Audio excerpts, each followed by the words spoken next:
Joining me now, another great get, and that's Dr. Zenna Hopson, an education consultant, but even more importantly, a former chair of Ofsted. Zenna, thank you so much for joining us. I've got the questions I wanted to put to you, but I want to come straight to something that Hayley Guest just said. We're not anti-Ofsted, but we want them to work with us side by side in the interests of best practice rather than destructive criticism. She's spot on, isn't she? There certainly used to be a motto, if you like, at Ofsted, which was called doing good as you go. And I would be heartbroken if I thought that had gone completely, because it is something that was very much at the core and at the heart of Ofsted, which was that you enabled, you supported, you facilitated schools to be better, at the same time as forming judgments, which is what Ofsted was critically there to do. And I think that it's very difficult because I'm not sure Ofsted actually knows what good looks like in the middle of a pandemic. I don't think anybody does. So I think there have to be some serious questions about what value is really being added by Ofsted going into schools that, as you have just heard, all the schools I work with would say they're on their knees.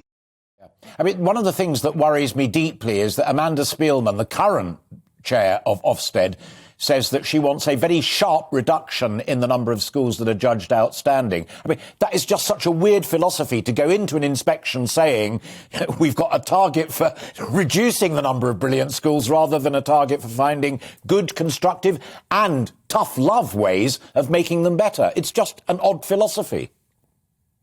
I think what she's trying to address is the problem of Ofsted's own making. This is not a problem of the school's own making, but the Department for Education and Ofsted took a view some 8 years ago, I think, that if you were outstanding, we wouldn't inspect you. We would give you very, very long periods without any sort of inspection, and you could just keep maintaining your outstanding status. Well, clearly that's ludicrous because as every day changes, every school changes. As heads come, as heads go, as leadership changes, as teachers change, as the curriculum changes. So they were in a position where schools were sitting with an outstanding rating that perhaps they was no longer justified because they hadn't inspected. But I agree with you, to go in and say we are deliberately trying to reduce that number doesn't feel right. Intrinsically, it feels wrong. What you should be doing is saying we want to test that the schools we haven't looked at for 7, 8, 9 years are in fact still outstanding. And if they're not, obviously we will deal with that in a robust and fair way. Sure. One private sector head said to me it's all about just trying to drive more schools into the academy sector. It's certainly in primary. I mean, actually, the majority of secondary schools now are academised. They are part of academy chains. Some primaries have managed to stick with some local authorities. I think the bigger question actually is what have been the unintended consequences of academisation, which was an improvement drive at its core. But what it's done is decimate local authorities. And so where there were resources for school improvement, where there were resources for education welfare, where there were more resources for pupil support, where there were more resources for dealing with absence and truants, those have gone because local authorities and education departments have been decimated and nothing has gone in their place. So I think the bigger question is not whether we should have more academies, but what are we doing for whole system accountability and improvement that goes beyond just a central organisation like Ofsted. All right, well, let's spend the second half of our conversation and our time on exactly that. Firstly, let me put to you the same question I put to Hayley as a head. You're an education consultant, but also with that brilliant background experience of Ofsted.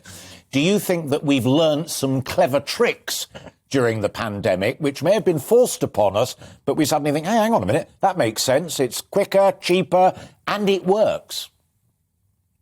I certainly think some schools have. And I think some schools have really embraced using technology in a new and innovative way that is actually stuff that we have been talking about and wanting for so long, because it's stuff that is there in everybody's everyday lives and schools hadn't been using it.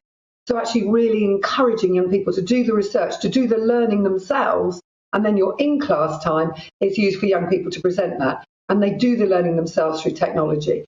Actually teaching young people far more emphasis on how they keep themselves safe online has been one of the really good things that have come out of the pandemic. How young people can make discerning and inquiring choices about the information that's given to them. What does fake news look like?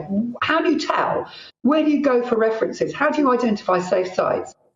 all of that, I think, has been absolutely invaluable and stuff we've needed to do for a long time and have had the capability of doing, but just have chosen not to. Fascinating. Have we also discovered longer term issues that have come to the fore because of the pressure of the pandemic that really do need attention? I think there are probably three I would point to. And the first is, I think our current education system is a busted flush. I completely agree with the quote of your colleague that you said at the top of your show. We are living in the 21st century. Our pupils, our young pupils now, will exit education into a world of the metaverse, the Internet of Things, and we are teaching them at best a 20th century curriculum. You know, some of it's even 19th century. We have not embraced a brand new curriculum for the 21st century, and I think that has come into sharp relief.